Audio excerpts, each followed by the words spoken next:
জাতীয় সংসদের সাবেক বিরোধী দলীয় নেত্রী এবং ময়মনসিংহ ৪ আসনের সাবেক সংসদ সদস্য বেগম রওশন এরশাদের ময়মনসিংহ নগরীর বাসভবন সুন্দর মহল এ হামলা চালিয়েছে বৈষম্য বিরোধী ছাত্র আন্দোলন ও ক্ষুব্ধ ছাত্র জনতা। বৃহস্পতিবার বিকেলে নগরীর গঙ্গাদাস গুহ রোডে অবস্থিত এই বাসভবনে ভাঙচুরের ঘটনা ঘটে।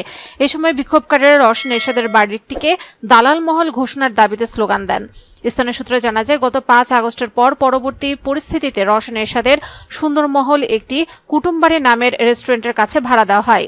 এরপর থেকে রেস্টুরেন্ট কর্তৃপক্ষ বাড়িটি নিজেদের নিয়ন্ত্রণে নিয়ে সেখানে রেস্টুরেন্ট নির্মাণের কাজ শুরু করেন। মহানগর জাতীয় পার্টির সাবেক যুগ্ম সম্পাদক আব্দুল্লাহ আউল সেলিম বলেন, সুন্দরমহলের সীমানা প্রাচীরের ভেতরে রওশন এরশাদের মায়ের স্মৃতি বিজড়িত কবরটি রয়েছে। অনেকে এখন কারণে অকারণে বাড়িটি ক্ষতিগ্রস্ত করতে চায়। দলের অবস্থা এখন ভালো না। রওশন এরশাদের নির্দেশে বাড়িটিতে অবস্থিত দলীয় কার্যালয়টি বন্ধ ঘোষণা করা হয়েছে। তিনি আরও জানান, পরিবারের সম্মিলিত সিদ্ধান্ত অনুযায়ী বাড়িটি রক্ষণাবেক্ষণের জন্য একটি রেস্টুরেন্টের কাছে মাসিক চুক্তিতে ভাড়া দেওয়া হয়েছে। চুক্তি অনুযায়ী ১২ বছরের জন্য তারা এখানে থাকতে পারবেন। মাসিক ভাড়া নির্ধারণ করা হয়েছে ১ লাখ টাকা।